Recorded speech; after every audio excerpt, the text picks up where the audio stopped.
اعوذ باللہ من الشیطان الرجیم بسم اللہ الرحمن الرحیم اللہم وفقنا لما تحب وترضى واجعل عاقبۃ امورنا خیرا ولا تکلنا الی انفسنا طرفۃ عین ابدا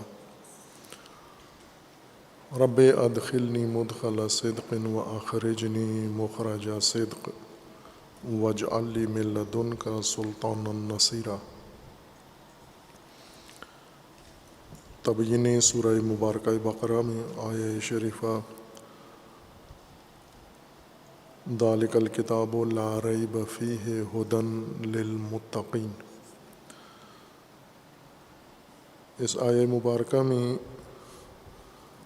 خود قرآن کے متعلق بنیادی اصول ذکر فرمائے گئے ہیں۔ جس طرح علمی کتابوں کے اندر رؤوس ثمانیہ اور اصول مطالب ابتدا میں بیان کیے جاتے ہیں،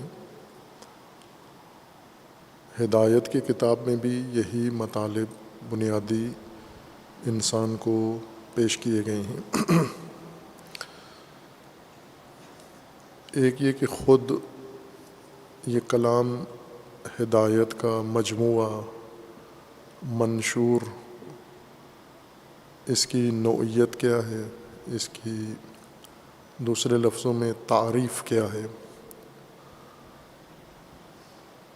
یہ ہدایت کیا شمار ہوتی ہے، اس کے لیے اس آیہ شریفہ میں اور دیگر آیات کریمہ میں عنوان کتاب ذکر فرمایا گیا ہے، وہ عنوان معرف کہ یہ کتاب ہے، ذالک الکتاب، اور اس کے ساتھ خصوصیت بیان کی گئی ہے، لا ریب فیہ، صفت ہے اسی کتاب کے لیے۔ دوسری چیز اس ابتدائی تمہید میں اس کا موضوع ہے، اور موضوع اس کا ہدایت ہے انسان کے لیے۔ مخاطب اس کا انسان ہے، جیسا متعدد آیات کے اندر اس کی طرف اشارہ ہے، اور یہاں پر بھی انسانوں کی وہ حالت جو ہدایت کے لیے مطلوب ہے، جسے بعد میں قرآن کریم میں مزید کھولا جائے گا کہ ہدایت ہے متقین کے لیے، کہ تقوی شرط ہے ہدایت پذیری کے لیے، ہدایت کے حصول کے لیے۔ یہ غرض ہے کتاب کی کہ یہ ہدایت ہے متقین کے لیے۔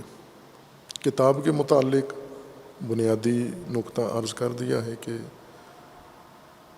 کتاب، خود عنوان کتاب اس بات کی طرف اشارہ ہے کہ یہ ہدایت کا مجموعہ مدون، منظم، ایک دوسرے کے ساتھ پیوستہ اور ترتیب کے ساتھ بنایا گیا مجموعہ ہے جو کتاب کہلاتا ہے۔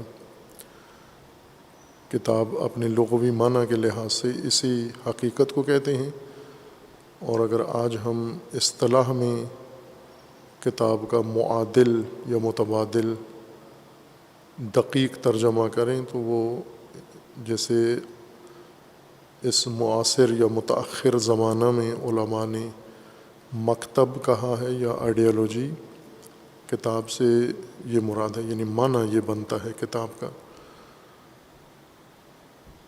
مکتب آئیڈیالوجی بھی لغتاً اس معنی میں نہیں ہے، اصطلاحاً مکتب کا معنی اور اصطلاحاً آئیڈیالوجی کا معنی یہ ہے انسان کی زندگی کے لیے ایک ایسا نظام جامع جس کے اندر انسان کے بارے میں آگاہی موجود ہو، وہ جامع معرفت جو انسان کو درکار ہے وہ موجود ہو، جس کے اندر انسان کے لیے اس کائنات کی تشریح، تفسیر، ایسی تفسیر جو انسان اپنی عملی زندگی میں ملحوظ رکھ سکے، ایسی تفسیر جہان بینی اس کے اندر موجود ہو، اور پھر اس جہان بینی اور تفسیر کائنات کی روشنی میں انسان کی عملی زندگی کے تمام اصول، قواعد، ضوابط، طرق، راستے، مقاصد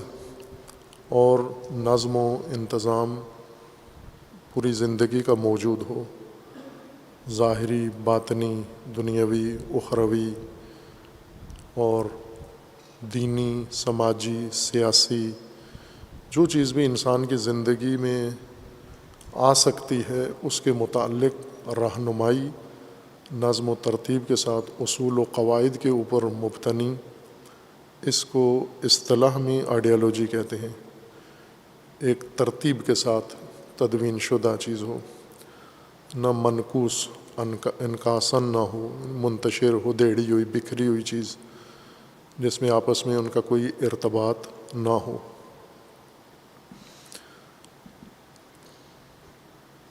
اسی مفہوم کو عنوان کتاب یا لفظ کتاب ادا کر رہا ہے، یعنی اس مجموعے کو، وحی الہی کو، ہدایت کے اس آئین کو کتاب کہنا مقصود یہ تفہیم کرنا تھا کہ یہ اسی طرح سے منظم، منسجم، مرتبط ہے اور اس کے اندر جامعیت ہے، جس پر علاوہ کتاب کے لفظ قرآن بھی دلالت کرتا ہے اس کی جامعیت کی طرف۔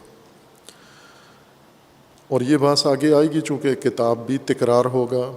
ایک قرآن فہمی کا ضابطہ یہ ہے، کلید رمز، کہ قرآن کریم نے جن حقائق کو مختلف آیات میں ذکر کیا ہے اور ان آیات میں ایک مطلب کو کئی اور مطالب کے ساتھ جوڑ کے مربوط کر کے بیان کیا ہے، جیسے کتاب کو بہت سارے اور امور کے ساتھ قرآن نے جوڑ کے ذکر کیا ہے، وہ سب کتاب کی پہچان میں اور کتاب کے مفہوم میں اور معنی کی شناخت میں دخیل ہیں، وہ تمام امور۔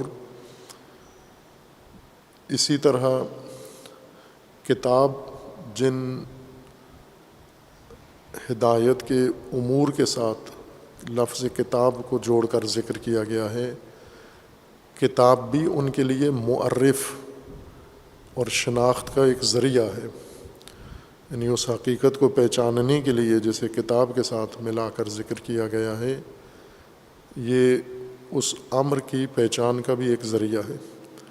یہ روش تفسیر کی یا فہم قرآن کی ہمارے بزرگ قدماء اسلاف میں رائج نہیں تھی، شناختہ شدہ نہیں تھی۔ فی الجملہ کرتے تھے یہ کام بعض موارد میں، وہ بھی غیر شعوری طور پر، لیکن موجودہ زمانے میں یہ روش باقاعدہ ایک فہم قرآن کا اسلوب بن گیا ہے، اور اس کی پہچان میں اور اس روش کی تعریف میں بعض مستشرق غیر مسلم قرآن شناسوں نے زیادہ محنت کی ہے کہ اس طرح ہم قرآنی حقائق کا جائزہ لیں۔ مفسرین مسلمین میں بعض کی یہ روش رہی تھی، وہ بھی عرض کیا کہ استثناء موارد میں یا کچھ منتخب موارد میں وہ یہ کام کرتے تھے، جیسے قرآن کریم کے جتنے بھی معارف ہیں جن میں وہ معارف جو متشابہات میں شمار ہوتے ہیں، کہ اپنے مقام پر اس کی وضاحت ہوگی، متشابہات کے بارے میں شبہات زیادہ ہیں۔ عموماً متشابہات کا غلط، نامناسب ترجمہ یا معنی کیا جاتا ہے۔ متشابہات میں ان کو سمجھنے کے لیے جس طرح خود قرآن نے محکمات کو ام الکتاب کہا ہے، بنیاد کہا ہے، اور متشابہات کو محکمات کے تناظر میں سمجھنے کی رہنمائی کی ہے، یہی کام بعض بزرگان نے کیا ہے کہ بعض متشابہات کو محکمات کے تناظر میں معنی کیا ہے۔ اس کے دو طریقے ہیں، ایک یہ ہے کہ اسی آیت کے اندر یہ مطلب بیان ہوا ہے دیگر مطالب کے ساتھ اس کا ربط ایک آیت کے اندر قائم کیا گیا ہے. پھر دیگر آیات کے اندر یہی مطالب جو اس آیت میں اس معینہ مطلب کے ساتھ مل کر بیان ہوئے ہیں، دیگر آیات میں یہ مطالب علیحدہ بیان ہوئے ہیں، اس مطلب مد نظر یا مورد نظر کے ساتھ مل کر بیان نہیں ہوئے. لیکن یہ مطالب کبھی اس مطلب کے ساتھ اور کبھی اس مطلب سے ہٹ کر دیگر مطالب کے ساتھ ذکر ہوئے ہیں. وہ سب ترکیبیں اس ایک مطلب کے سمجھنے میں قرینہ بن جاتی ہیں. یہ روش ہماری متداول رائج تفسیروں میں نہیں ہے، لیکن بعض پہلے ان مستشرقین نے یہ روش اپنائی اور ان کی دیکھا دیکھی دیگر جو مسلمان قرآن شناس ہیں انہوں نے اپنائی ہے. اس وقت ہم کہہ سکتے ہیں کہ اہل سنت میں کسی حد تک ہے، بہت کم یہ روش رائج ہوئی ہے، لیکن امامیہ شیعہ میں یہ روش زیادہ مقبول واقع ہوئی ہے. ابھی جو نئے محققین یا قرآن شناس ہیں، قرآنی طالب علم ہیں، وہ اس کی طرف توجہ کر رہے ہیں، یا وہ مدارس اور قرآنی مراکز قرآن کی تعلیم دینے والے اپنے طالب علموں کو اس روش سے آشنا کرا رہے ہیں. اس مطلب کے مطابق ابھی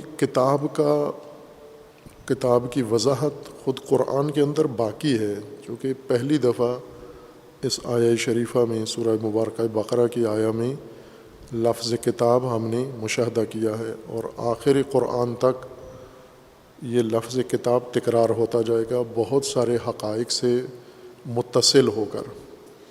وہ تمام حقائق کتاب کی تشریح اور تفسیر میں ممد ہیں اور اس کے اندر مؤثر ہیں، لہٰذا یہ تفسیر باقی ہے. یعنی اصل بنیاد ہم نے سمجھ لی ہے لغوی بنیاد پر. اب قرآن نے کتاب کے جو اوصاف ذکر کیے ہیں، کتاب کی خصوصیات ذکر کی ہیں، کتاب کے اندر موجود مندرجات ذکر کیے ہیں، کتاب کے ساتھ لوگوں کا تعلق کیسے ہو، کس طرح سے کتاب کو اخذ کرنا ہے، اپنانا ہے آپ نے. اور سابقہ اقوام میں قرآن نے ایک طبقہ بندی کی ہے عصر نزول قرآن میں، اور اس سے پہلے کے لوگوں کو اہل کتاب اور غیر اہل کتاب، یا اہل کتاب اور امی. اہل کتاب عموماً رائج ترجمہ و تفسیروں میں یہود و نصارہ، یعنی جن کے پاس تورات و انجیل ہیں. کتاب کا معنی ترجمہ یہی مسودہ، جس کا انگلش ترجمہ کرتے ہیں ہم بک، یعنی یہ آسمانی بکس ان کے پاس تھیں. اہل کتاب ہم یہ معنی لیتے ہیں، اور ان کے مقابلے میں امی کہتے ہیں ان پڑھ لوگ. لیکن قرآن جب تقابل کرتا ہے اہل کتاب اور امی کا آپس میں، اور یہ دو تقسیم کر رہا ہے، تو اس سے مراد قرآنی اصطلاح ہے کہ قرآن کی اصطلاح میں اہل کتاب یعنی صاحبان مکتب، جن کے پاس پہلے سے ایک مدون منظم آئیڈیالوجی اور ایک نظریہ نظام تھا. امی ان کو کہتے ہیں جن کے پاس ایسا کوئی نہ جاہلیت کا نظام تھا نہ ہدایت کا نظام تھا، نظام کے بغیر تھے. جاہلیت تھی لیکن بے نظم جاہلیت تھی، جس کے اندر کوئی مکتب یا آئیڈیالوجی نہیں تھی، کوئی نظام کسی زندگی کے لیے نہیں تھا، ثوابدیدی تھا، یا خواہشات کی بنیاد پر تھا، یا آنی اور وقتی امور اور ان کے مطابق حکمت عملی سے قائم تھا. اہل کتاب انہیں کہا جاتا ہے جن کے پاس باقاعدہ ایک سیاسی نظام تھا، حکومت تھی، آئیڈیالوجی تھی، کوئی تصور تھا، جہان بینی تھی، نظریہ تھا، ہر چند وہ نظریہ صحیح نہ بھی ہو لیکن تھا، مدون صورت میں تھا، وہ اہل کتاب ہیں۔ تو یہ داستان قرآن میں تفصیل سے، یعنی آگے بڑھ کر قرآن پھر کتاب کو محور قرار دے کر انسانوں کو تقسیم کرے گا، وہ جو کتاب کے گرد ہیں اور وہ جو کتاب کے بغیر ہیں۔ تو وہ تقسیم اہل کتاب آج بھی منطبق ہے، حتیٰ ان لوگوں پر جو ایمان رکھتے ہیں قرآن پر، اسے اللہ کی کتاب مانتے ہیں، یہ بھی قرآن کی اصطلاح کے مطابق تقسیم ہو جائیں گے آج کی موجودہ نسل امی اور اہل کتاب میں۔ آج کی نسل میں اہل کتاب اور امی ہیں۔ اہل کتاب جن کے پاس اللہ کا دیا ہوا نظام ہے اور اس نظام کو قبول کرتے ہیں، اسے اپنا لیا ہے، مان لیا ہے اور اس سے متصل ہیں، اس کے مطابق زندگی گزار رہے ہیں۔ امی وہ ہیں جو اس طرح کا اعتقاد نہیں رکھتے، یعنی اللہ کی طرف سے کسی نظام کے معتقد نہیں ہیں اور نہ ہی نظام کے اندر زندگی بسر کر رہے ہیں۔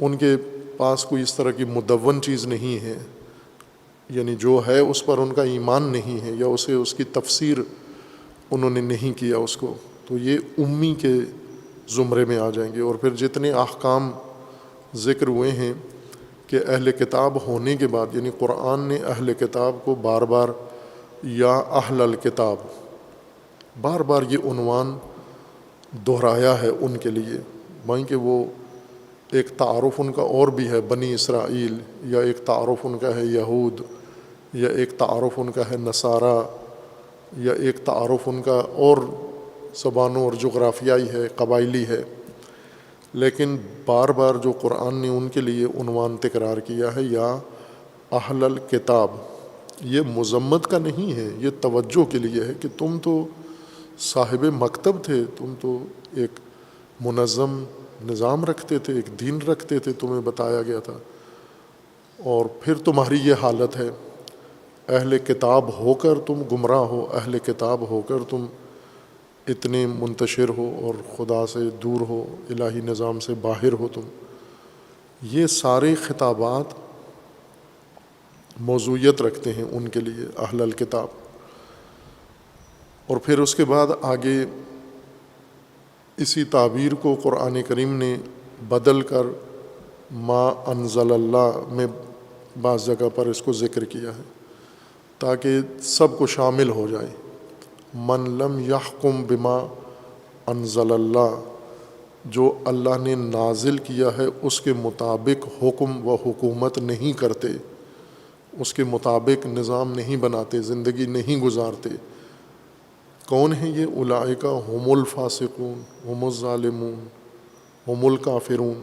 یہ تو بہت ہی بد لوگ ہیں یہ، کہ ما انزل اللہ کے بعد بھی حکم اور حکومت ان کی ما انزل اللہ کے مطابق نہیں ہے۔ یہ وہ واضحات ہیں قرآن کریم کے اندر جو انسان کو ہدایت کرتے ہیں کہ یہ عناوین قرآن کے موضوعیت رکھتے ہیں۔ چونکہ جہاں تک کتاب کا ذکر آئے گا، ہم نئی نئی خصوصیات سے قرآن میں آیات میں آشنا ہوتے جائیں گے، کتاب کا مطلب کھلتا جائے گا، یعنی وسعت آتی جائے گی فہم کتاب میں ہمیں، کہ کتاب کتنا بڑا معنی ہے، کتنا بڑا نظام ہے، اور کتنا اس کے اندر گہرائی ہے۔ خود اسی عنوان کتاب کے اندر قرآن خود کھولے گا اس کو۔ یہاں پر ابتدا میں ذالک الکتاب لا ریب فیہ ہے، اس کی خصوصیت، پہلی خصوصیت یہ ذکر کی گئی ہے کہ یہ لا ریب فیہ ہے، اور یہ بہت اہم ہے کہ جب ایک مکتب، آئیڈیالوجی یا نظام ہدایت انسان کے سامنے پیش کیا گیا ہے اور انسان نے اس کو اپنانا ہے، اختیار کرنا ہے اور اس کو اپنی زندگی میں لاگو کرنا ہے، چونکہ ہدایت ہے، ہدایت کا مطلب یہی ہے کہ ہدایات زندگی، رہنمائی زندگی کے لیے، روزمرہ کاموں کے لیے۔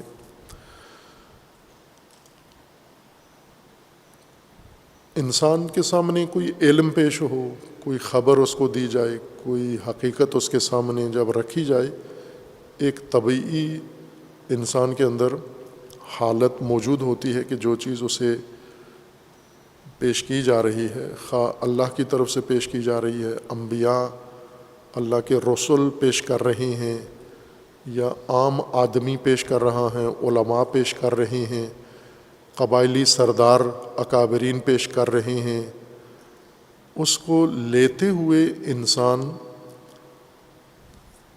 اس کو جب لیتا ہے، عکس کرتا ہے یا اس کے سامنے پیش کی جاتی ہے، اور ابھی اس نے اس کو ہاں یا نہ نہیں کیا، اپنایا بھی نہیں ہے، اس کو جھٹلایا بھی نہیں ہے، ایک نفسانی کیفیت انسان کی ذہنی حالت بن جاتی ہے کہ اس کے بارے میں متعدد سوال انسان کے ذہن میں پیدا ہوتے ہیں۔ ایک طبیعی چیز ہے یہ۔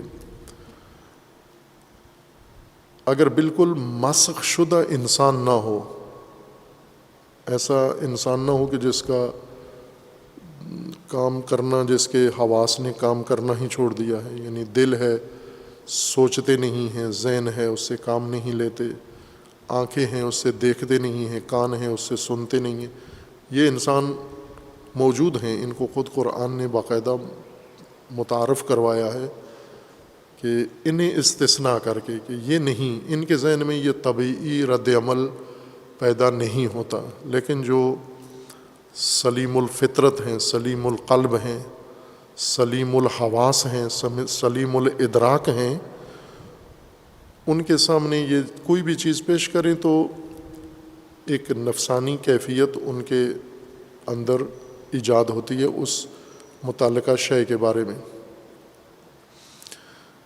کہ اس پر یہ اعتماد کریں، اس کو قبول کریں۔ اس کے لیے کچھ عوامل انسان کے اس روانی نفسانی حالت میں مؤثر اور دخیل ہوتے ہیں۔ جو پیش کر رہا ہے اس کے بارے میں انسان کی معرفت و اعتقاد و ایمان، جو یہ کتاب یا نظریہ یا ہدایت یا آئیڈیالوجی انسان کے سامنے پیش کر رہے ہیں، پہلے سے انسان جو شخص اس کے سامنے کوئی چیز پیش کر رہا ہے، اس شخص پر پہلے سے بھروسہ ہے، کسی بھی وجہ سے بھروسہ ہے، اس کے اوپر اعتقاد و ایمان ہے انسان کا۔ جیسے عموماً شاگردوں کا استاد پر اس سے پہلے کہ استاد کوئی مطلب، کوئی دلیل، کوئی تعریف، کچھ بھی پیش کرے، عموماً شاگردوں کا استاد پر اعتماد ہوتا ہے، اس عنوان سے کہ اس کو ایک عالم، دانا، دانشور انسان سمجھتے ہیں، محقق سمجھتے ہیں، اور وہ یہ سمجھتے ہیں کہ وہ جو بات کرتا ہے وہ علمی ثابت سچائی ہوتی ہے، صداقت ہوتی ہے، باقاعدہ مستند بات ہوتی ہے۔ یہ عالم کے بارے میں یا استاد کے بارے میں حسن ظن یا اعتماد پہلے سے کلاس کے اندر، شاگردوں کے اندر موجود ہوتا ہے، اور شاگرد جو مطلب لیتے ہیں کسی تردید کے بغیر اعتقاد و ایمان کے ساتھ لیتے ہیں۔ بائیں کے اعتماد کرنے کے جو علمی اصول ہیں، قواعد ہیں، وہ ابھی پورے نہیں ہوئے، لیکن اس کے باوجود ہی استاد سے سنتے ہی شاگرد فوراً اس بات کو مان لیتا ہے، قبول کر لیتا ہے، اس کی صداقت، اس بات کی سچائی، صداقت اور مستند ہونے کے اوپر ایمان لے آتا ہے۔ کسی قسم کی تردید اس کے ذہن میں نہیں ہوتی، بلکہ ممکن ہے استاد کے ذہن میں یہ مطلب تردید ہو، لیکن جب اس نے شاگرد کو بتا دیا تو شاگرد بغیر تردید کے یہ بات ذہن میں قبول کر لیتا ہے اس سے۔ یہ ایک عام حالت ہے لوگوں کے اندر۔ مثال میں نے شاگردوں کی اور اساتید کی دی ہے، لیکن عموماً ایسے ہی ہے لوگوں کے اندر کہ لوگوں کو جو شخص کوئی چیز بتا رہا ہے، پیش کر رہا ہے، وہ کون ہے، اس کے بارے میں لوگوں کا اعتماد، اطمینان کتنا ہے۔ وہ اعتماد و ایمان ممکن ہے غیر مستند ہو، غیر معیاری اعتماد ہو، غلط جہت سے انہوں نے اعتماد کر لیا ہے، دھوکے میں آ گئے ہیں، یا اپنی کمزوریوں کی وجہ سے یہ حالت ان کی پیدا ہو گئی ہے، یہ سب ہو سکتا ہے. لیکن اگر ایسا اعتمادی شخص ان کو کوئی بات پیش کرتا ہے تو اسے بغیر کسی تردید کے وہ مان لیتے ہیں. جیسے قبائلی بڑے بزرگ ہیں، قبیلہ کو جو بات کریں وہ مان لیتے ہیں اس کی بات، اس میں کوئی غور و فکر نہیں کرتے، لے تو لالا نہیں کرتے، چوں چرا نہیں کرتے، آنکھیں بند کر کے اس کی بات مان لیتے ہیں. اسی طرح اگر کوئی روحانی مذہبی پیشوا ہے، شخصیت جو پہچانا جاتا ہے لوگوں میں کہ یہ کوئی کرامت رکھتا ہے، کوئی روحانی دسترس رکھتا ہے، اس کی بات بھی لوگ بغیر کسی تردید کے قبول کر لیتے ہیں. کوئی محقق ایسی بات کرتا ہے جس کی پہلے سے پہچان ہو، اس کی بات کو تسلی سے اور اطمینان کے ساتھ انسان قبول کر لیتے ہیں. لیکن بعض موارد میں جہاں یہ بات کرنے والے پر پہلے سے وہ اعتماد ایمان قائم نہ ہو، وہ جو بات پیش کرتا ہے تو اس بات کو انسان اس اطمینان اور اعتقاد و یقین کے ساتھ نہیں لیتا، بلکہ تردد کرتا ہے، توقف کرتا ہے، تأمل کرتا ہے. کچھ وقت گزرنے کے بعد یا دیگر ذرائع سے اس کی تصدیق کے بعد جب تسلی کر لے، اس کو مطمئن ہو جائے، تصدیق کر لے اپنے اپنے ذریعوں سے، پھر اس کو مان لیتا ہے. چونکہ یہاں پر جس سے یہ بات قبول کر رہا تھا پہلے سے اس کے اوپر اطمینان و اعتماد نہیں ہے. قرآن کریم خداوند تبارک و تعالیٰ کا کلام ہے. یہ اس معاشرے میں پیش ہوا جہاں دو قسم کے مخاطبین تھے. ایک اہل کتاب صاحبان مکتب جن کے پاس پہلے سے دین تھا، شناسا تھے، آشنا تھے ہدایت کے نظام سے، خود رکھتے تھے اپنا اندرونی ایک نظام.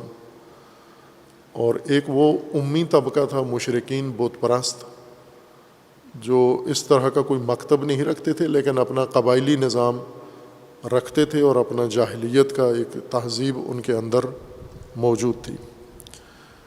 ان کے سامنے خداوند تبارک و تعالیٰ نے ہدایت کا منشور پیش کیا ہے.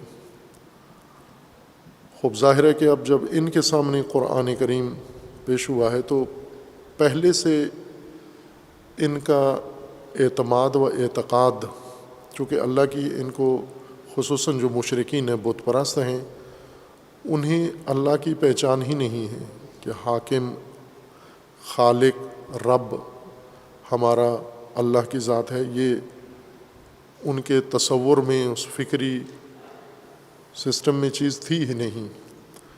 پہلی دفعہ سن رہے ہیں، اور سن بھی رہے ہیں ایک ایسی ہستی شخصیت سے جو مدعی ہیں کہ میں نبی ہوں، اللہ کی طرف سے آیا ہوں. جس کی طرف سے آئے ہیں وہ خود شناختہ شدہ نہیں ہے اللہ ان کے لیے. یا تو انسان بتاتا ہے نا، کسی ایسی چیز کا حوالہ دیتا ہے، ایک شہر کا، مثلا اپنے آپ کو تعارف کرواتا ہے میں فلاں شہر سے آیا ہوں. اس شہر کو لوگ جانتے ہیں کہ ہمیں پتہ ہے وہ شہر موجود ہے، وہ بستی ہے، وہ آبادی ہے، اور آپ وہاں سے آئے ہیں. لیکن انسان کسی اجنبی اس میں جا کر بتائے کہ میں فلاں شہر سے آیا ہوں، تو وہ لوگ جیسے اس کو نہیں جانتے، اس کے شہر کو بھی نہیں جانتے، کہ وہ شہر بھی ہمیں نہیں پتہ، وہ بھی ہم نے پہلی دفعہ سنا ہے. تو خواہ نخواہ ان لوگوں کو ماننے میں تردید آئی ان کے ذہنوں کے اندر.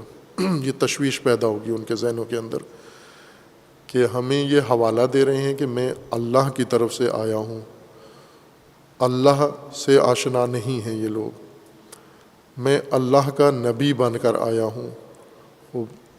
اللہ سے تعلق، ایک تو خود اللہ کے بارے میں کوئی شناخت نہیں ہے، اور اب سن لیا ہے تو یہ جو تعلق ہے، جو پیغمبر ہیں جو آئے ہیں اور دعویٰ کر رہے ہیں کہ میں اللہ کی طرف سے ہوں، یہ تعلق ان کے لیے کوئی ذریعہ نہیں ہے جس سے تصدیق کر سکیں کہ آپ اللہ کی طرف سے آئے ہیں، اور یہ پیغام جو آپ ہمیں پیش کر رہے ہیں، یہ کتاب، یہ ہدایت، یہ آئیڈیالوجی، یہ آپ کی نہیں ہے، اللہ کی ہے یہ. یعنی دونوں چیزیں ان کے لیے اس قانون کے مطابق نہیں تھیں. یعنی پہلے سے شناختہ شدہ ایمان، اعتقاد جو نفسیانی طور پر، روانی طور پر ہوتا ہے، نفسیاتی طور پر، وہ انہیں حاصل نہیں تھا. اب خواہ نخواہ جب ان کے سامنے یہ کتاب پیش ہوگی تو یہ توقع نہیں ہے کہ وہ فوراً اس کو قبول کر لیں گے کہ یہ اللہ کا کلام ہے، اللہ کی ہدایت ہے، اور آپ بھی اللہ کے رسول ہیں، اور ہم بھی اللہ کے بندے ہیں، اور اللہ ہمارا خالق ہے. یہ ابتدا ہے، ابھی شروع ہو رہی ہے یہ بات. ان سے انہیں آشنا کیا جا رہا ہے اس طرف. یہاں پر ان کی جو طبیعی کیفیت ممکنہ ہو سکتی ہے، جو تھی بھی ان کے اندر، اور قرآن نے بار بار اس کو دہرایا بھی ہے، وہ ہے شک.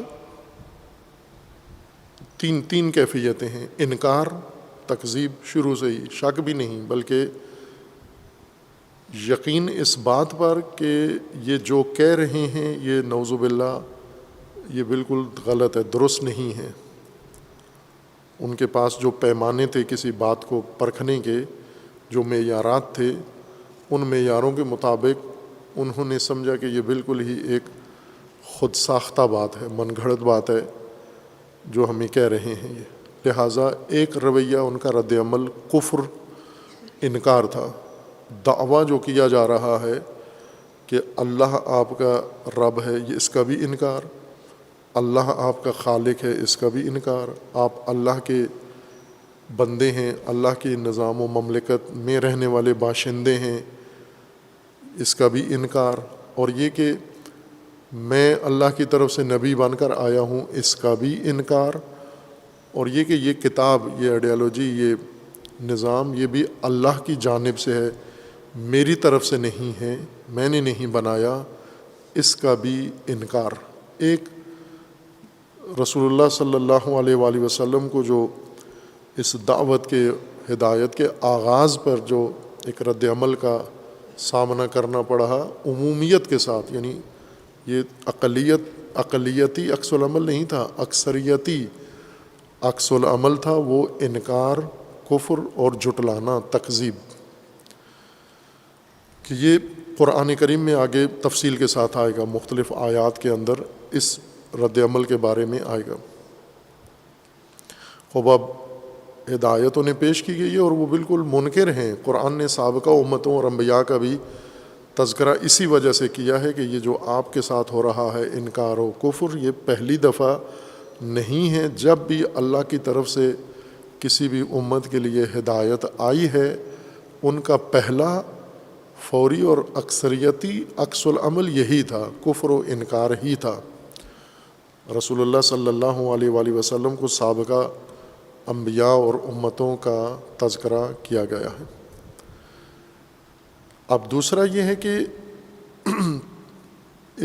یہ اجتماعی، یہ کوئی انفرادی طور پر سوچ سمجھ کے جواب نہیں تھا، یہ یوں ہم کہہ سکتے ہیں کہ ایک معاشرتی رد عمل تھا. بسا اوقات افراد عکس العمل دکھاتے ہیں، بسا اوقات سماج عکس العمل دکھاتا ہے، سماجی ایک عکس العمل ہوتا ہے.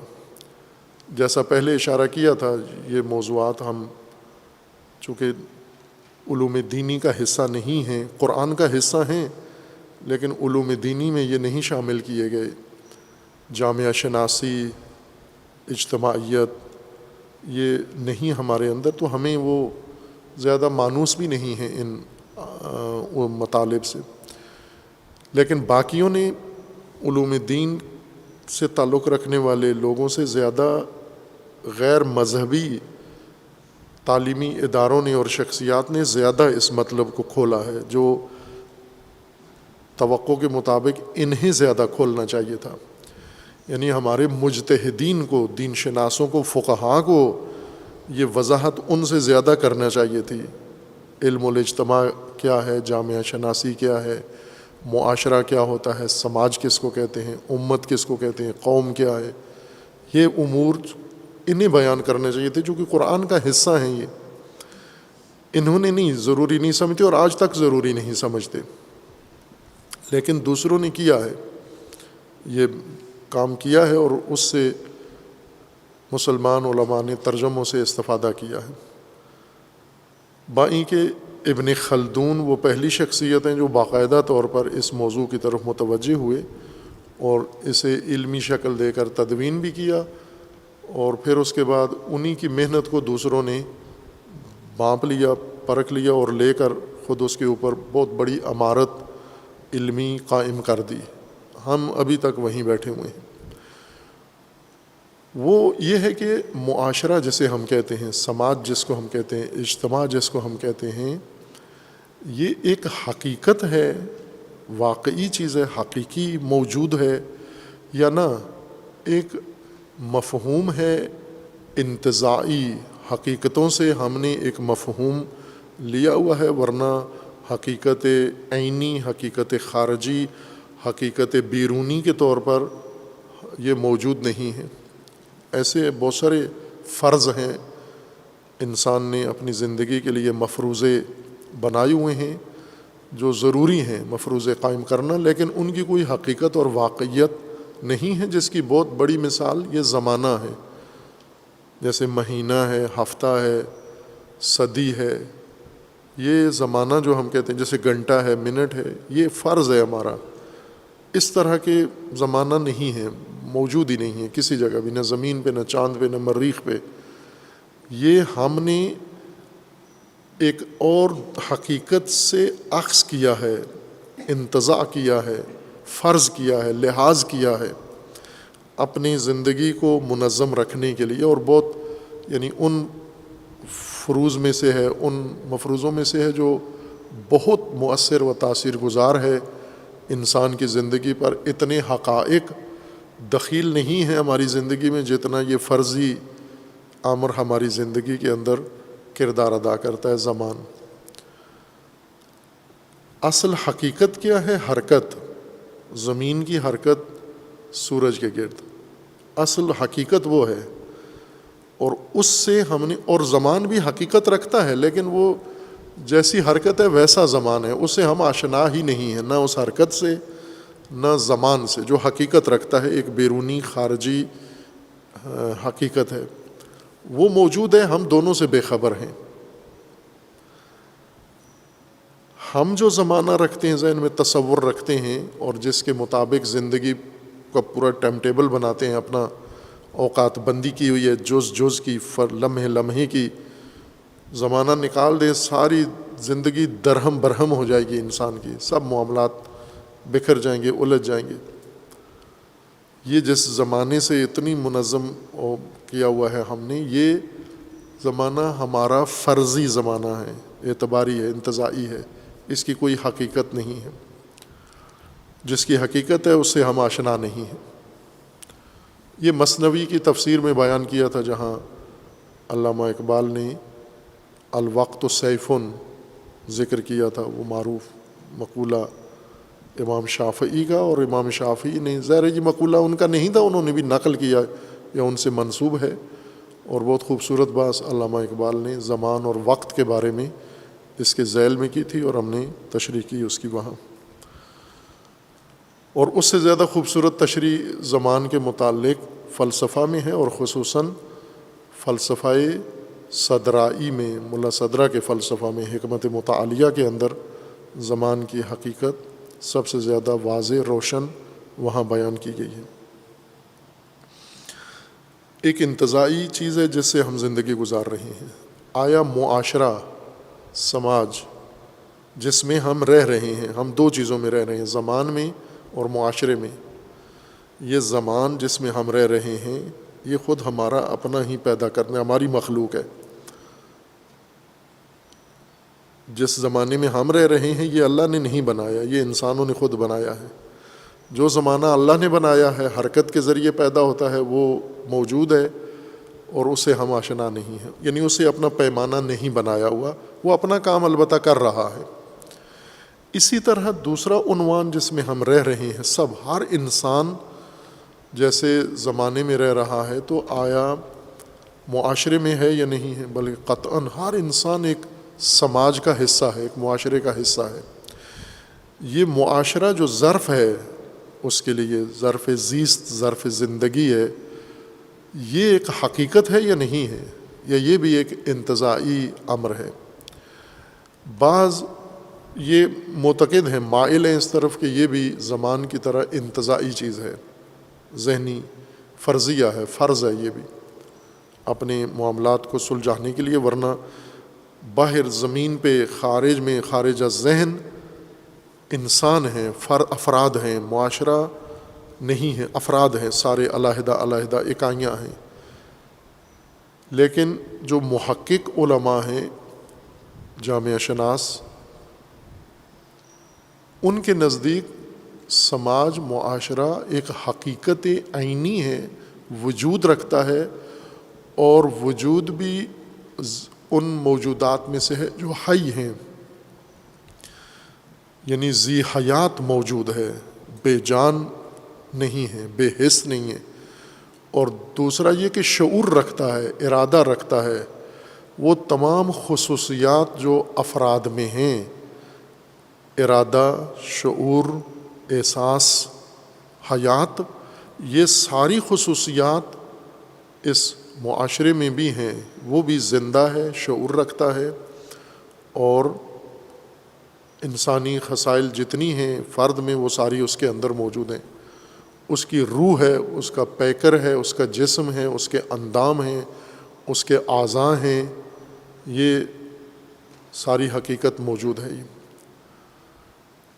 یہ دوسرا نظریہ ہے جو محقق علماء اس بات کے معتقد ہیں، جن میں مسلمان علماء بھی سر فہرست ہیں، قبول کرتے ہیں۔ از جملہ خود شہید مطہری انہی علماء میں سے ہیں جو معاشرہ کے وجود حقیقی عینی کے معتقد ہیں کہ یہ ایک وجود حقیقی رکھتا ہے۔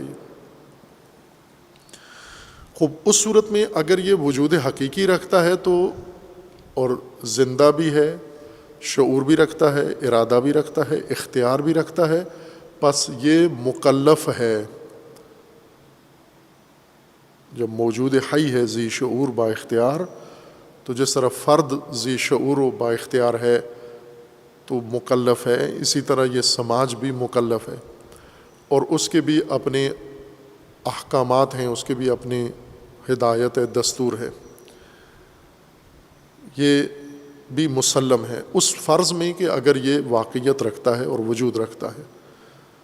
دوسرا فرض، پہلا یہ ہے کہ نہ، معاشرہ وجود نہیں رکھتا، فرد وجود رکھتا ہے، اور مکلف فقط فرد ہے، تکالیف، ہدایت فقط فرد کے لیے ہے، پہلے قول کے مطابق کہ یہ معاشرہ ایک فرضی چیز ہے۔ تو ظاہر ہے جب فرضی چیز ہے تو پھر اس کی کوئی ہدایت کی بھی ضرورت نہیں ہے، فرضی چیز انسان کے فرض کرنے سے قائم ہوتی ہے۔ لیکن اگر حقیقی چیز ہے تو پھر اس کے لیے سارا نظام موجود ہوگا جو ایک حی باشعور با ارادہ مخلوق کے لیے، موجود کے لیے ہونا چاہیے، وہ ہے، موجود ہے۔ خوب، اس بنیاد پر، اس مبنا کی بنیاد پر ہم دیکھیں تو ہمیں اس وقت مثلا ہم جو قرآن پڑھتے ہیں تو ان دو مبانی کے مطابق قرآن پڑھتے ہیں۔ اکثر علماء ہمارے، یا میں کہوں تمام علماء ہمارے، جو فقہی بنیاد رکھتے ہیں، یعنی دینی، دین شناسی کی بنیاد فقہ پر ہے، علم فقہ پر، فقہ لغت کے اعتبار سے نہیں، جو علم احکام، علم شریعت ہے، اس کی بنیاد پر جو نظام فکری قائم ہے، فقہ محور، ان سب کا یہ نظریہ ہے کہ معاشرہ فرضی چیز ہے، حقیقی موجود نہیں ہے، لہٰذا انہوں نے شریعت ساری کا رخ افراد کی طرف موڑ دیا ہے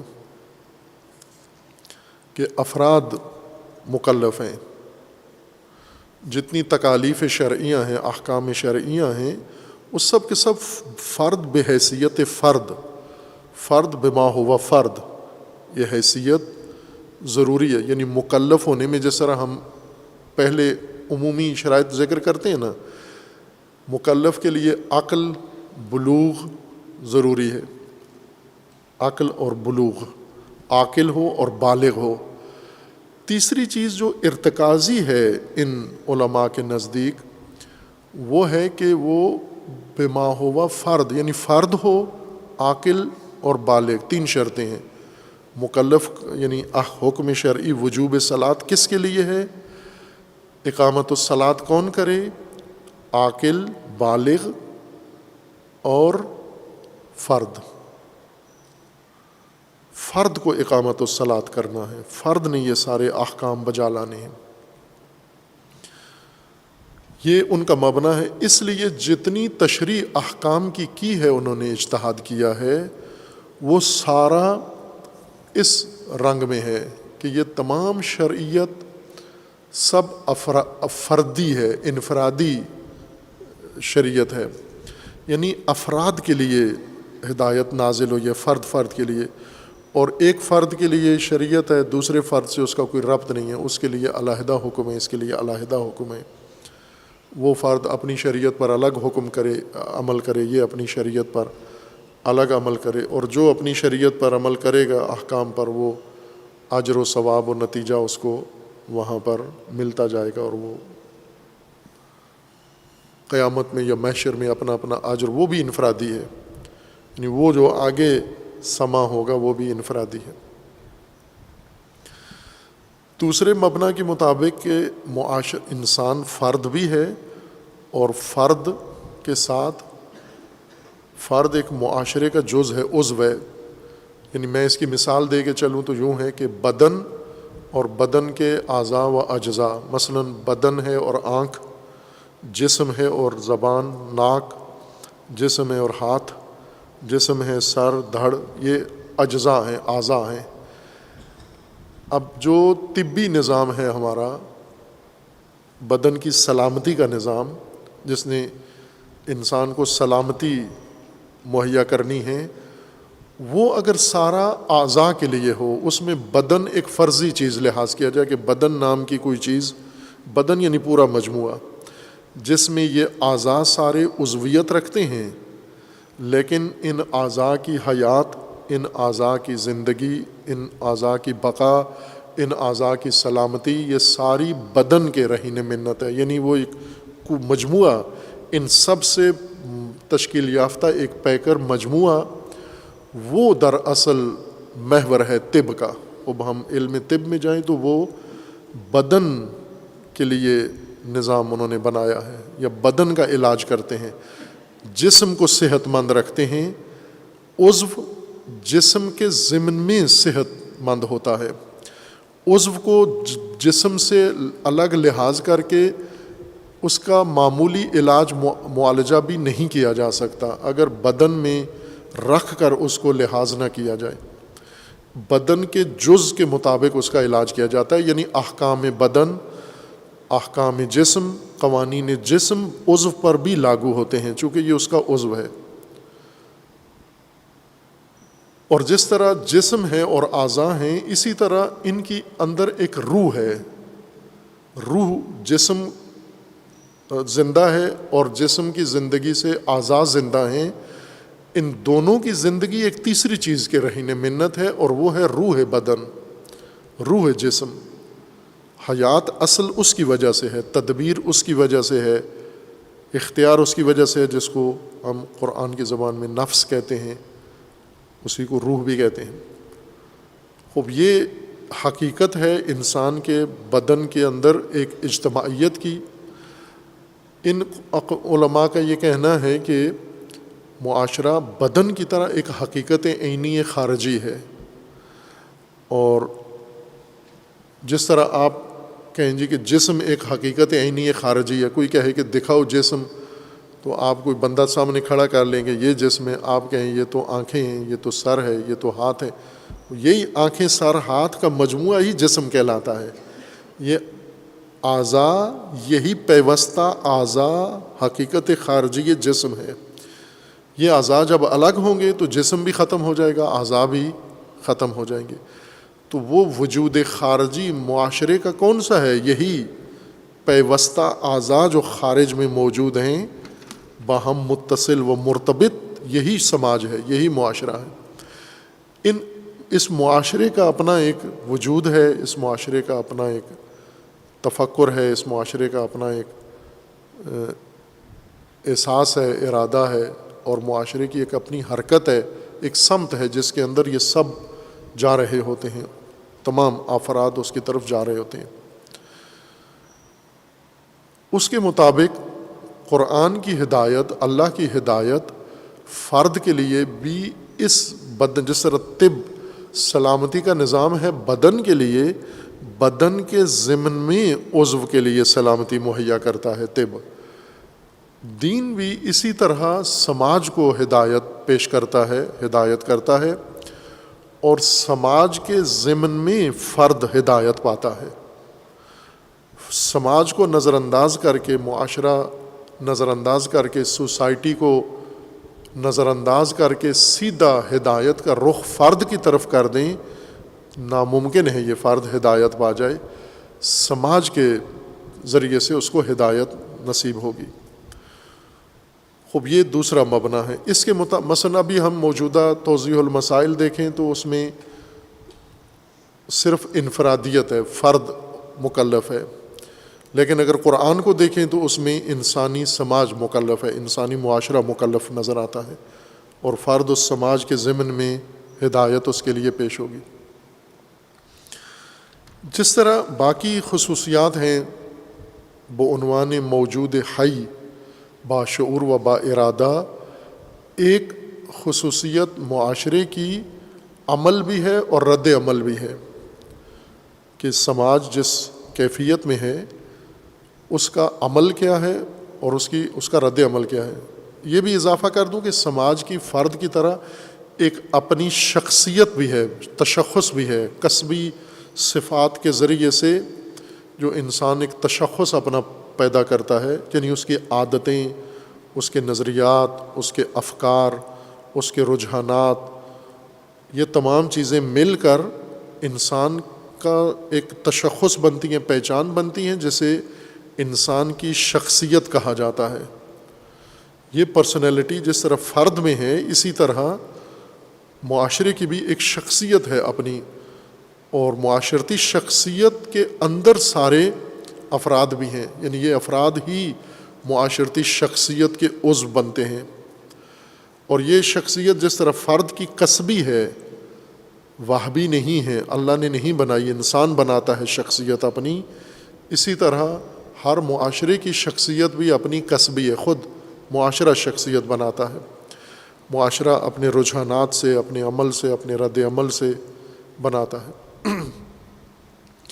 ہم آگے جائیں گے اور ہمیں کثرت سے یہ موضوع قرآن میں پیش آئے گا کہ قرآن کریم نے معاشرتی طبقہ بندی کی ہے، معاشرے کو طبقات میں تقسیم کیا ہے.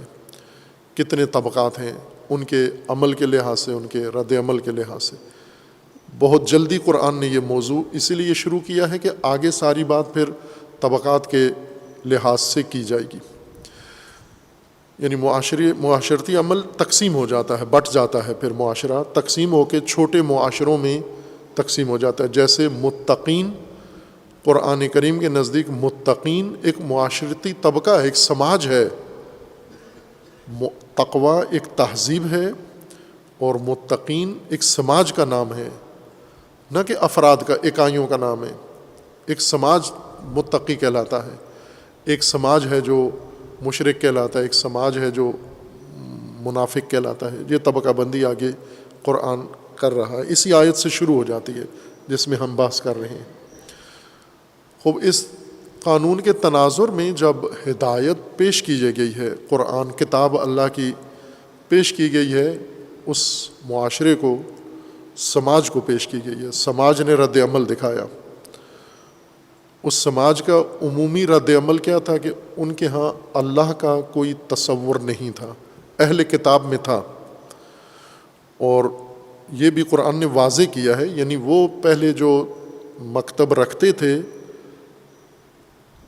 ان کو بھی مکتب پیش کیا گیا، مکتب کی جدید ترین شکل پیش کی گئی اور آخری تدوین پیش کی گئی، نیا ایڈیشن پیش کیا گیا۔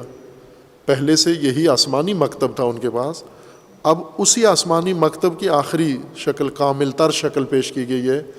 ان کا بھی رد عمل قرآن نے ذکر کیا ہے، اور وہ خلاف توقع تھا۔ قرآن کریم میں سورہ بقرہ میں ہے کہ اللہ تعالیٰ نے رسول اللہ اور رسول اللہ کے ساتھیوں کو فرمایا کہ افتطمعون، کیا یہ طمع لے کر آئے تھے آپ؟ مکہ سے مدینہ جب آئے تو بہت ہی امیدیں لے کر رسول اللہ اور مسلمان لائے تھے، مہاجرین، کہ جو ہی ہم جائیں گے مدینہ میں تو وہاں پر استقبال کون کریں گے؟ اہل کتاب، مکتبی لوگ۔ یہ بھرپور چونکہ یہ مانوس ہیں، یہ اسی سلسلے کی شے ہے جو ہم لے کے جا رہے ہیں، لیکن جو مشرکین ہیں، بت پرست ہیں، امی ہیں، بے مکتب ہیں، انہیں اس راہ پر لانے میں ذرا وقت لگے گا۔ اللہ تعالیٰ نے قرآن میں فرمایا کہ یہ طمع رکھتے ہیں آپ، جبکہ پتہ نہیں ہے کہ انہوں نے مکتب کا حشر کیا کیا تھا۔ آپ کے علم میں نہیں ہے کہ یہ جو مکتب دار ہیں جن کے پاس پہلے سے یہ مکتب آسمانی تھا، کتاب آسمانی، انہوں نے اس کا حشر کیا کیا؟ یحرفون الکلم عن مواضعہ، یہ تو تحریف کر کے بیٹھے ہوئے ہیں۔ وہی چیز آپ موجودہ زمانے میں بھی مشاہدہ کر سکتے ہیں کہ جو صاحبان مکتب ہیں، جن کا مثلاً اسلام ایک مکتب کے طور پر، آپ انہی صاحبان مکتب کو اسلام کی کوئی تعلیم آج پیش کریں، حکومت اسلامی پیش کریں، تو توقع تو یہ نہیں کہ یہ قبول کریں گے سب سے پہلے، یا مکتب امامت والوں کو امامت پیش کریں تو توقع کیا ہونی چاہیے کہ اور کوئی مانے یا نہ مانے، یہ سب سے پہلے مانیں گے۔ تو جس طرح آج امامت کے نظریے کے ساتھ مکتب امامت، مکتب امامیہ جو کر رہا ہے، ہو بہو اسلام کے ساتھ، قرآن کے ساتھ اہل کتاب نے یہی رد عمل دکھایا، اور یہ بہت تعجب کی بات تھی۔ یہ کیوں کیا انہوں نے؟ انہیں تو فوراً مان لینا چاہیے تھا، یہ تو آمادہ تھے پہلے۔ یعنی جس تردید کی توقع تھی کہ یہ پہلے مردد ہو جائیں گے، وہ دوسرے طبقے سے تھی، مشرکین سے توقع تھی۔ بس وہ جو سماجی طور پر دو حصوں میں قرآن نے اہل کتاب وغیر اہل کتاب رکھے، یعنی مکہ بالکل غیر آمادہ نظر آیا۔ انکار کے بعد جو دوسرا تھوڑا انکار سے نرم، تھوڑا سا کم رد عمل ظاہر ہوا، وہ تردید اور ریب، شک، تردید اور ریب، یہ دوسرا عکس العمل تھا۔ تیسرا عکس العمل تھا ایمان، انکار، تردید، ایمان۔ انکار فوری تھا، چونکہ وہ سماج اپنی جو شخصیت رکھتا تھا، جاہلانہ شخصیت، جاہلانہ سماج نے، جاہلانہ معاشرے نے جاہلانہ رد عمل بھی دکھایا۔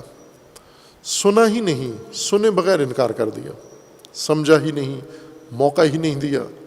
یہ جاہلانہ رد عمل ہے کہ آپ سنو تو صحیح پہلے۔ دوسرا رد عمل تھا جنہوں نے سنا، سن کر ایمان نہیں لائے بلکہ تردید میں پڑ گئے۔ تیسرا وہ تھا جنہیں ہدایت پیش کی گئی، ذالک الکتاب، الکتاب جب آئی تو وہ اس پر ایمان لے آئے، مان لیا۔ وہ تعداد دیکھیں کتنی ہے مکہ میں۔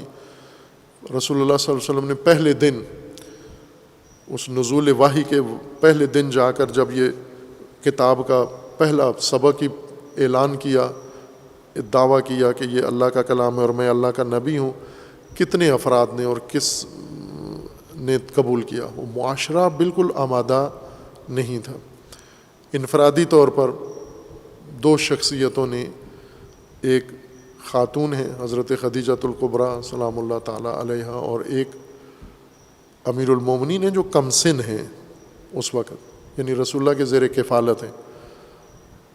اور ان کی عمر بھی مختلف ہے، کچھ نے 6 سال، کچھ نے 9 سال، کچھ نے 12 سال، زیادہ سے زیادہ جو عمر حضرت کی ذکر کی گئی یہ 12 سال کی عمر تھی۔ تو اگر ہم بالغ لوگوں میں کہیں تو حضرت خدیجۃ الکبریٰ ہیں جنہوں نے اس میں نہ انکار کیا نہ تردید کی۔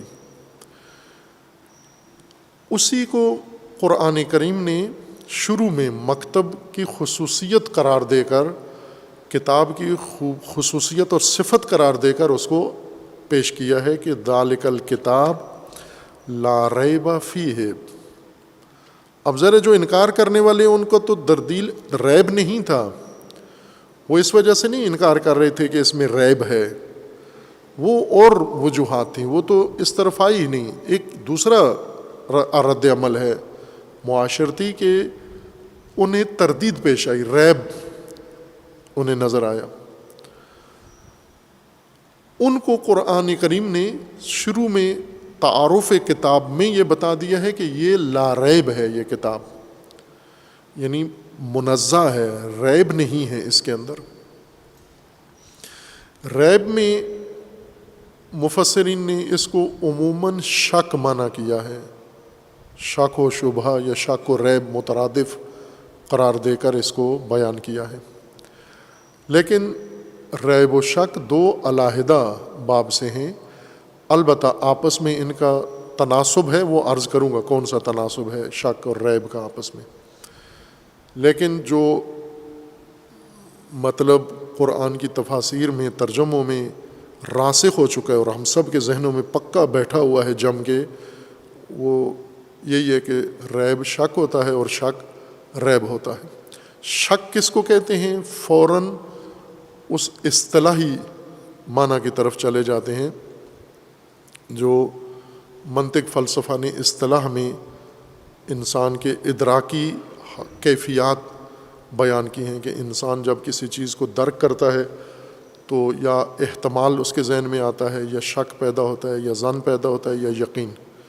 یہ 4 حالتیں، کیفیات تحلیل علمی ہے انسان کے بارے میں۔ قرآن نے تو اس طرح کی تحلیل علمی نہیں پیش کی اور پھر ان کے لیے اصطلاحات وضع کی ہوں، بھلے یہ ساری اصطلاحات قرآن کی بھی ہیں، علم کی بھی ہیں۔ وہم قرآن نے ذکر کیا ہے، ظن کا ذکر قرآن میں ہے، یقین کا بھی ذکر ہے، اور اسی طرح شک کا بھی ذکر ہے اس کے اندر۔ لیکن قرآن کی اپنی اصطلاحات ہیں، ان سے مراد وہ نہیں ہیں جو علوم نے۔ عموماً مفسرین نے شک کو کہا ہے کہ وہ جو بالکل درمیانی صورت ہو، دونوں طرف مساوی احتمال شے کے ہونے اور نہ ہونے کے، مساوی احتمال میں انسان چلا جائے تو اس کو شک کہتے ہیں۔ یہ قرآنی اصطلاح نہیں ہے شک کی، یہ علمی اصطلاح ہے شک کی۔ یا شک کی اصطلاح عرفی، عرف عام میں مثلا ہم جب آپ کسی فرد کو متہم کرتے ہیں تو کیا کہتے ہیں؟ یہ بندہ مشکوک لگتا ہے، مجھے شک ہو رہا ہے اس کے بارے میں، یہی کہتے ہیں نا، مجھے شک ہو رہا ہے۔ شک ہو رہا سے مراد آپ وہ نہیں کہہ رہے کہ اس کے بارے میں میرے ذہن میں 2 مساوی احتمال ہیں کہ یہ صحیح آدمی یہ غلط ہے، نہ۔ شک کا مطلب یہ ہے کہ میں اس کو ایک ایسی نگاہ سے دیکھ رہا ہوں کہ یہ صحیح بندہ نہیں ہے، مجھے یہ غلط آدمی لگ رہا ہے۔ یہ شک بے معنی ہی اتہام ہے، یہاں مشکوک بندہ ہے، یہ اس کے کام شک، مجھے شک ہے اس کے اوپر، ہم عموماً کہتے ہیں مجھے شک ہے اس کے اوپر۔ یہ شک کی اصطلاح نہ قرآن کی ہے، یہ جو ہمارے ہاں رائج ہے پاکستان میں، اردو میں، فارسی میں بھی اسی کو کہتے ہیں مشکوک میزانے، وہ کہتے ہیں نا فارسی والے کہ یہ آدمی تھوڑا سا مشکوک لگتا ہے، یہ من شک دارم، مجھے تو شک ہے اس کے بارے میں، یعنی میں مطمئن نہیں ہوں اس کے لیے۔ شک علم میں مساوی الطرفین حالت کو کہتے ہیں، جس میں دونوں طرف کے احتمال ہونے نہ ہونے کے مساوی ہوں، وہ علمی اصطلاح ہے۔ قرآن میں شک کثرت سے استعمال ہوا ہے، فی شک مریب، اور ریب کا بھی استعمال قرآن میں کثرت سے ہوا ہے، متعدد آیات میں، بعض میں اکٹھے ہوا ہے، شک و ریب ایک ہی آیت میں دونوں استعمال ہوئے ہیں۔ تو ہمیں یہاں بھی پہلے دونوں کا صحیح معنی سمجھنا ہے، پھر دیکھیں اس آیہ کریمہ میں اور دیگر آیات میں ریب کا موضوع بھی، جہاں ریب ہے لوگوں میں پیدا ہوا ہے، وہ دو قرآن نے موضوع قرار دیے ہیں، ایک کتاب قرآن اور دوسرا قیامت محشر۔ یہ دو متعلق ریب ہیں، قرآن نے سارا ذکر ان دو موضوعات پر کیا ہے۔ خوب ظاہر ہے کہ لوگوں کے سامنے کتاب آئی ہے، پیش ہوئی ہے، تو ایمان، توقع تو ایمان کی تھی ان سے، لیکن کس طرح ایمان لائیں؟ وہ جس جگہ کھڑے ہوئے ہیں وہاں سے انہوں نے، اکثریت نے انکار کیا کہ جو جاہلانہ رد عمل ہے۔ ایمان لاتے تو ایمان کا مطلب یہ ہے کہ یہ بہت ہی پہلے سے ہی بہت بامعرفت و شعور رکھتے ہیں کہ پیغام سنتے ہی اس کی تہ تک پہنچ گئے ہیں، یہ اعلیٰ ترین شعوری درجے پر ہیں، جس طرح حضرت خدیجۃ الکبریٰ ہیں اور جس طرح امیر المومنین ہیں، کہ یہ پہلے بھی میں نے ذکر کیا تھا ان ہستیوں کے شخصیت چناسی کے ضمن میں، کہ یہ بہت بڑا ان کے لیے کمال ہے، فضیلت ہے، شعور کی بہت اعلیٰ منزل ہے کہ ابھی رسول اللہ نے تربیت شروع ہی نہیں کی اس طرح سے، چونکہ وحی ابھی نازل ہو رہی ہے، ہدایت ابھی آغاز ہو رہا ہے، اور وہ پہلے سے اس شعور پر فائز ہیں، پہنچ چکے ہیں۔ تو یہ ایک فطری آمادگی کہہ لیں یا کسبی آمادگی پہلے سے ان کے اندر موجود تھی کہ انہوں نے نہ ریب کیا اس دعوت قرآن میں، نہ کتاب میں، اور نہ ہی انکار کیا، بلکہ ایمان لے آئے۔ لیکن وہ گنتی بہت محدود ہے، شاذ ہے، دو شخصیتیں، پہلا رد عمل۔ باقی کے کیا تھے؟ باقی اکثریت انکار، یعنی وہ سماجی رویہ جو تھا، معاشرتی رویہ ان کا، وہ معاشرہ انکار کے لیے آمادہ تھا، تو کہ جاہلیت تھی اس کے اندر، بے شعوری تھی۔ اور ایک جو اور رویہ تھا جو مکہ میں بھی اور مدینہ میں بھی سامنے آیا مختلف طبقات سے، وہ ریب تھا۔ اب وہ انکار والوں کو تو علیحدہ ایک باب قرآن نے کھولا ہے کہ ان کی ہدایت کے لیے کیا کرنا ہے۔ انکار والوں کو پہلے بتانا ہے، سمجھانا ہے، اور پھر ایک مبارزے کا راستہ قرآن کریم نے ان کے لیے کھولا۔ ایمان والوں کے لیے آگے مزید ہدایت کا آگے سلسلہ بڑھایا۔ یہ ریب جن کے اندر تھا، تو ان کا ریب برطرف کرنا یہ ضروری تھا، ان کو ریب سے نکالنا۔ لیکن ہم پہلے یہ تو دیکھیں کہ ریب اور شک قرآن کہتا کس کو ہے؟ شک عربی لغت میں شک اس مساوی الطرفین کو نہیں کہتے، یہ علمی اصطلاح ہے۔ عربی میں شک کہتے ہیں کسی چیز کے اندر گھس کر، جو ایک چیز ہو، اس کو دو حصوں میں تقسیم کر دینا۔ کسی جسم کا دوسرے جسم میں، جس طرح ہم کاٹتے ہیں نا، بہت ساری چیزوں کو ہم نصف کرتے ہیں، جیسے آج کل تربوز کا موسم ہے ہندوانے کا، تو آپ چھری لے کے اس کو درمیان سے دو حصے کر دیتے ہیں۔ یہ دو حصے کرنا شک نہیں ہے، یہ چھری کا اس کے اندر ڈال دینا، اس کے بیچ میں درمیان میں تداخل کر دینا، یہ شک اس کو کہتے ہیں۔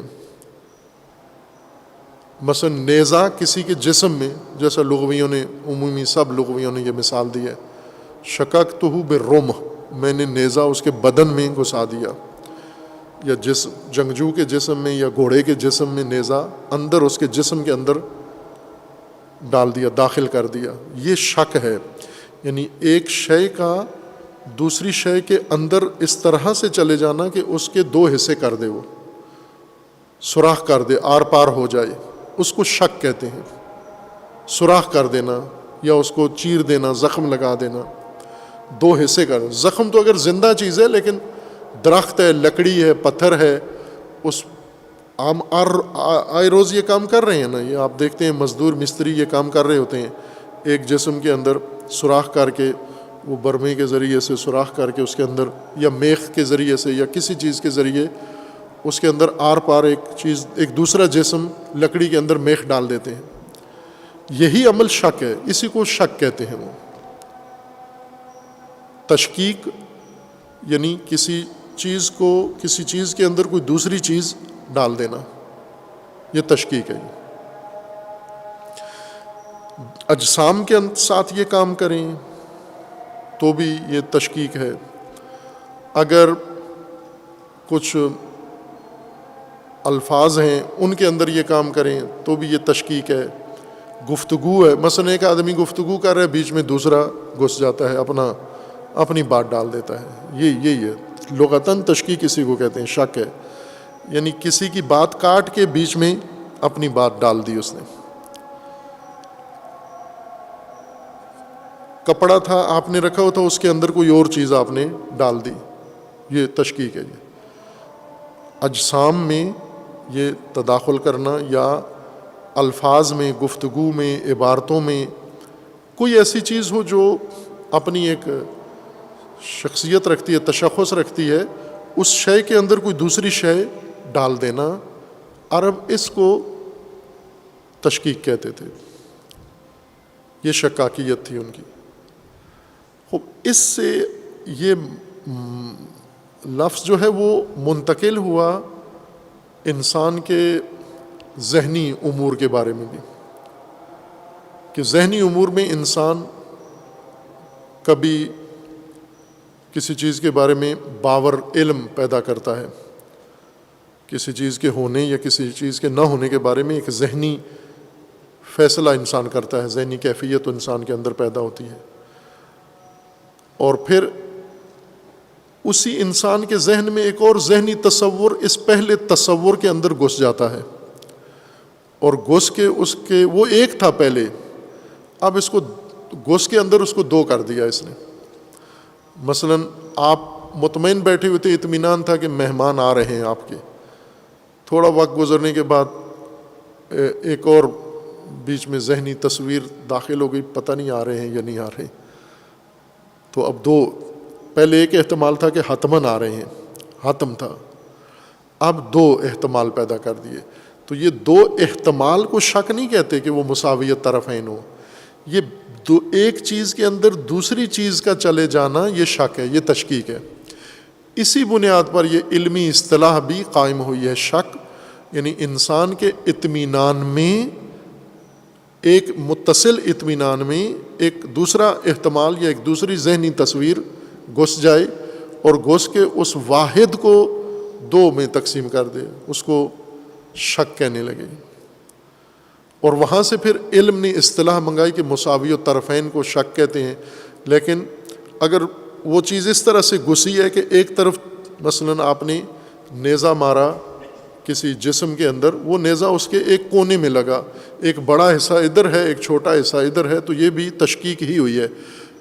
تشکیک کے لیے تیر کا بالکل وسط میں لگنا ضروری نہیں ہے، تیر جسم کے کسی بھی حصے میں لگ کے جسم میں چلا جائے، گھس جائے، یہ تشکیک کی ہے آپ نے. اور بعض اوقات یہ کام انسان کسی غرض کے تحت کرتا ہے، جیسے آپ کوئی چیز ٹھونکتے ہیں کسی جسم کے اندر، کسی غرض عقلائی کے تحت کرتے ہیں. یہ تشکیک، لغوی تشکیک ایسے لو و لعب کے طور پر یا اچانک نہیں ہوتی، انسان کسی غرض عقلائی کے تحت یہ کام کرتا ہے. ہم کوئی گھر بنا رہے ہیں، کوئی چیز بنا رہے ہیں، دو جسموں کو آپس میں جوڑنا ہے، تو اس جسم کے اندر دوسری کوئی چیز ڈالنا یا اس کے اندر ٹھونسنا، یہ ضرورت عقلائی ہے، عقلانی ضرورت کے تحت یہ کام کرتے ہیں. تو اگر تشکیک نہ کریں تو یہ اجسام آپس میں جڑتے ہی نہیں ہیں، اجسام میں آپس میں ربط ہی پیدا نہیں ہوتا. یا ایک واحد جسم ہے، اس کو آری سے چیرنا یہ نہیں ہے تشکیک، اس کی وحدت کو محفوظ رکھتے ہوئے اس کے اندر دوسری چیز ڈال دینا یہ تشکیک ہے. یعنی وہ ایک جسم رہے، آری سے تو آپ کاٹ کے بالکل دو منفصل ایسے کر دیتے ہیں، یہ نہیں ہے تشکیک. تشکیک یہ کہ آپ اس کے اندر ایک سوا یا ایک سوئی یا ایک کیل اس کے اندر اس طرح ڈال دیں کہ وہ آر پار ہو جائے، ادھر سے ادھر سوراخ کر دے اس کا. یہ جسم جو اندر دوسرا گیا ہے اجنبی جنس کا، یہ تشکیک کہلاتا ہے. اس سے علوم نے اصطلاح لی، یعنی عربوں نے اس کو وسعت کے ساتھ استعمال کیا. اجسام کے تداخل کو بھی تشکیک کہتے تھے، گفتگو میں تداخل کو بھی تشکیک کہتے تھے، موضوع میں تداخل کو بھی تشکیک کہتے تھے. خوب ہوتا ہے نا کسی مثلا کسی کا کوئی پروگرام ہو رہا ہے، اس میں کوئی اور جا گھسا ہے تو یہ بھی تشکیک ہے. کسی کے یہاں شادی ہو رہی ہے، وہ عبداللہ دیوانہ اس میں جا گھسا تو یہ بھی تشکیک ہے. یہ کام خود کرتا ہے انسان، یعنی کسی جگہ کسی دوسرے موضوع میں جا کر مداخلت کر دینا. یہ مداخلت کسی جسم کی دوسرے میں یا کسی امر کی دوسرے امر میں، یہ تشکیک کہلاتی ہے. اور پھر یہی لغوی تطور بڑھتا گیا اور اجسام اور معانی اور امور اور ان سارے امور میں مداخلت کو شک عربی زبان میں کہتا رہا. لہٰذا جتنے ادبی متون ہیں، قدیم شاعری ہے یا نثر ہے، اس میں کثرت سے یہ لفظ استعمال ہوا اور اس معنی میں استعمال ہوا ہے. تشکیک اس معنی میں استعمال ہوا ہے. شکاک تو ہو یعنی اس کے اندر یہ نیزہ ڈال دیا یا اس کے اندر یہ بات ڈال دی، یا اس کے ٹیم تھی، اس کی دڑا تھا، قبیلہ تھا، اس کے اندر کوئی اور بندہ جا گھسا اور اس نے قبیلے کو تقسیم کر دیا مثلا. اور وہاں سے پھر ان علوم نے یہ اصطلاح لے کر وہ متساوی الطرفین احتمالین کو شک اصطلاح قائم کی. وہ نہیں ہے قرآن کی مراد. دوسرا مطلب ہے ریب. ریب لغت میں اتہام کو کہتے ہیں، تہمت کو، یعنی کسی کے اوپر کوئی اتہام لگانا، الزام لگانا، کسی جرم کے ساتھ کسی غلطی کی طرف اس کو منسوب کرنا، یہ ریب ہے. متہم کرنا. ارتیاب باب افتعال میں لے جا کر، وہ تمام علماء نے اس کا یہی معنی کیا ہے. باب افتعال میں جا کر اصل مادہ واپس لے آتے ہیں معنی اس کا، لیکن ثلاثی میں جب بات کرتے ہیں ریب، وہاں پر اس کا معنی شک کرتے ہیں. ریب کا معنی شک نہیں ہے، ریب کا معنی اتہام ہے، اتہام لگانا. لیکن یہ اتہام کس موقع پر لگایا جاتا ہے؟ نہ کہ عدالت میں اتہام لگانا، تہمت لگانا، یا بات چیت میں ایک دوسرے کے ساتھ گفتگو میں ایک کا دوسرے کے اوپر اتہام لگانا. نہ، اس موقع پر اتہام نہیں ہے. جہاں پر انسان نے کسی چیز کو ماننا ہے، قبول کرنا ہے، اس کے بارے میں یقین کرنا ہے، اطمینان حاصل کرنا ہے، وہاں پر اتہام ریب کہلاتا ہے. جہاں آپ کسی شے کے بارے میں جاننا چاہتے ہیں، علم حاصل کرنا چاہتے ہیں، اطمینان حاصل کرنا چاہتے ہیں، اس کے بارے میں آپ باور کرنا چاہتے ہیں، اس کو کشف کرنا چاہتے ہیں، اس کو، وہاں پر اتہام داخل کر دینا، شک، ایک شے میں دوسری شے داخل کر دینا ہے. ریب کسی شے میں اتہام داخل کر دینا. شک عمومیت رکھتا ہے کہ کسی شے میں کوئی شے داخل کر دیں آپ، یہ شک کیا آپ نے، تشکیک کر دی اس میں. ریب کا مطلب یہ ہے کہ آپ نے ایک عیب، ایک تہمت اس بیچ میں ڈال دی جہاں پر اطمینان، تسلی اور اعتبار اور اعتماد بن رہا تھا. وہاں پر آپ نے بیچ میں، اور یہ کام بھی ہم سب کر رہے ہیں، یعنی یہ شک و ریب کو آپ لغت میں سمجھنے کے بجائے اپنے معمولات میں، روزمرہ گفتگو میں سمجھیں. کہ آپ کے پاس کوئی شخص آتا ہے، آپ کا موبائل اس کو پسند آئے، کہتا ہے میں یہ موبائل خریدنا چاہتا ہوں، مجھے بہت اچھا لگ رہا ہے. تو موبائل نے اس کی توجہ جذب کر لی ہے. ساتھ کھڑا ہوا ایک آدمی کوئی بیچ میں سے ایسا بات کر دیتا ہے کہ یہ تو چارج ہی نہیں ہوتا، یہ تو فلاں نہیں ہوتا، کوئی ایک ایسی بات بیچ میں ڈال دیتا ہے. وہ شخص جو آپ کی اس شے کے بارے میں اچھا خاصا اعتماد و ایمان لے آیا تھا اور باور کر رہا تھا، اس شے کو مان رہا تھا، سچائی اس کی آپ کی مان رہا تھا، اس نے بیچ میں ایک ایسی چیز ڈال دی جس سے وہ شے متہم ہو گئی ہے، معیوب، عیب اس کی طرف نسبت دے دیا، کوئی تہمت اس کی طرف نسبت دی جس نے اس کا اعتماد متزلزل کر دیا ہے. وہ اتہام جو اعتماد و علم کو متزلزل کر دے، اس کو ریب کہتے ہیں. نہ ہر مداخلت یا ہر عیب نہ، وہ عیب جو اعتماد متزلزل کرے. بعض اتہام ایسے ہیں نا جن سے انسان کو سزا ملتی ہے، جرم ثابت ہوتا ہے اور بہت سارے ثبوت اور نتائج نکلتے ہیں، لیکن وہ اتہام جو اعتماد سلب کر دیں، اور یہ کثرت سے کرتے ہیں، سب کرتے ہیں. کسی چیز پر اعتماد بن رہا ہے تو فوراً بیچ میں کوئی بات ڈال کے اس اعتماد کو زائل کر دیتے ہیں. یہ ریب ہے. یہ قرآن کریم میں اللہ تعالیٰ نے فرمایا کہ یہ کتاب ہے، ہدایت کا مجموعہ ہے، لا ریب فی ہے، یہ منزہ ہے، اس کے اندر کوئی ریب نہیں ہے. چونکہ زیادہ ابھی جو توقع تھی یا وہ ممکن تھا لوگوں کی طرف سے اس کے متعلق، وہ ایک تو انکار تھا جو کر چکے تھے. ظاہر انکاریوں سے کتاب منوانا وہ ایک علیحدہ باب ہے، لیکن یہ جو سامنے بیٹھے ہوئے ہیں جن کو ریب کے ذریعے سے کتاب سے دور کیا جا سکتا ہے، تردید، ایسی تردید. مثلا میں ایک مثال آج کل کی دیتا ہوں. اکثر یہ جوان نسل جو دین سے دور ہے ریب کے ذریعے، ریب کی وجہ سے دور ہے. ان کے ذہن میں کیا بات ڈالتے ہیں یہ سیکولر لوگ، لیبرل لوگ، بے دین لوگ، خصوصاً تعلیمی اداروں میں، کہ یہ دین مولویوں کا اپنا گھڑا ہوا ہے. وہی بات جو اس وقت ریب تھی کہ یہ اللہ کی کتاب نہیں ہے، یہ رسول اللہ نے خود بنائی ہے، یہ ریب تھا، یہ اتہام. اکثر جوان آج کل کے یہی اسی وجہ سے دین سے دور ہیں. ریب، ان کے دلوں میں ریب آ گیا دین کے متعلق. اور ریب پیدا کرنے والے انہوں نے بڑی مہارت سے، اور یہ ریب پذیر نسل ہے، جس طرح شک پذیر ایک حالت بن جاتی ہے، ریب پذیر ہیں یہ موجودہ نسل. آسانی سے ریب میں اس کو مبتلا کر کے آپ اس کو کتاب سے، دین سے، ہدایت سے دور کر دیتے ہیں. کافی ہے اس کے دل میں ایک ریب ڈال دیں یا اس موضوع میں ریب ڈال دیں، یعنی ایک اتہام ایسا اچھال دیں، پھر کس نے دھونا، کس نے صفائی پیش کرنی، کون اس کی تحقیق کے لیے جاتا ہے، کون کچھ نہیں بھی نہیں کرنا. نہ وقت ہے ان کے پاس، نہ اہمیت ہے. بس ہم تو جا رہے تھے، راستے میں کسی نے یہ بات ذہن میں ڈال دی، یہ ریب ڈال دیا، اتہام ڈال دیا، وہ شخص وہیں سے واپس.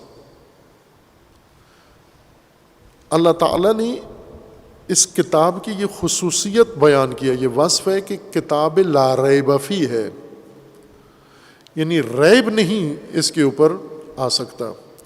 نہ کہ ریب لوگ کریں گے نہیں، اچھالیں گے نہیں، کریں گے، لیکن وہ ریب چپکتا نہیں ہے قرآن کے اوپر. اس طرح سے اس آئیڈیالوجی اور اس مکتب کی تدوین ہے، اس کی یعنی حفاظت اللہ تعالیٰ نے اس طرح سے کی ہے کہ ریب نہیں آئے گا اس کی طرف. بعض جگہ ریب جڑ جاتا ہے، مثلا ایک اتہام اچھالا گیا، لوگ کہتے ہیں ہو سکتا ہے، ممکن ہے، احتمال ہے، ہو سکتا ہے، تحقیق نہیں کی لیکن ہو سکتا ہے. قرآن کے بارے میں اللہ تعالیٰ کا فرمائے کہ نہ، اگر کرتے بھی ہیں یہ ریب اچھالتے بھی ہیں تو قرآن کے نزدیک بھی ریب نہیں آ سکتا. یہ خصوصیت پہچان کے طور پر، پہلی صفت کے طور پر آغاز میں ہدایت کی کتاب کے لیے ذکر کر دی ہے، تاکہ جو کثرت سے ابتلا ہوگا وہ یہی ہے، یہ ریب اچھالنے کا کام ہوگا. اور قرآن کے بارے میں یہ وضاحت کر دی گئی ہے کہ یہ ریب سے منزہ ہے. اب ظاہر ہے کہ خود اس کی تصدیق چاہیے کہ ریب اس میں نکلتا ہے یا نہیں نکلتا. خوب ظاہر ہے اس کے لیے پھر قرآن کریم کی طرف رجوع کرنا ہوگا، اور جیسا کہ خود قرآن نے دعوت دی ہے کہ نہیں ہے اس کے اندر ریب. اگر آپ پھر بھی کرتے ہو تو پھر آؤ، لے آؤ، قرآن کے مقابلے میں کوئی چیز لے آؤ. اگر یہ ریب ہے تو آپ بھی کر سکتے ہو اس طرح سے، اور وہ کام آپ نہیں کر سکتے. یہ بات تھوڑی اور متمم اس کو چاہیے تاکہ ہم شک و ریب میں فرق دقیق کر سکیں، اور شک و ریب سے قرآن کو منزہ اللہ نے قرار دیا ہے تو ہم اس کو معنی سمجھ کر پھر اس کے مصادیق کی طرف آئیں کہ وہ ریب و شک کے مصادیق بھی الگ الگ ہیں. ان میں پھر آپس میں نسبت کیا ہے، شک و ریب میں کہاں ملتے ہیں، کسی جگہ اکٹھے ہوتے ہیں یا نہیں ہوتے، بھلے ہوتے ہیں بعض جگہ پر، لیکن وہ اکٹھے ہونے کے بعد بھی ایک نہیں ہوتے. نہ معنی ایک ہوتا ہے، نہ ترادف ہے ان کے اندر، اور نہ ہی مصداقاً ایک ہوتے ہیں. صرف بعض جگہ پر ان میں تناسب پیدا ہو جاتا ہے، نسبت ایک آ جاتی ہے، وہ بعد میں بیان کریں گے۔ وصلی اللہ علی محمد وعلیہ وسلم۔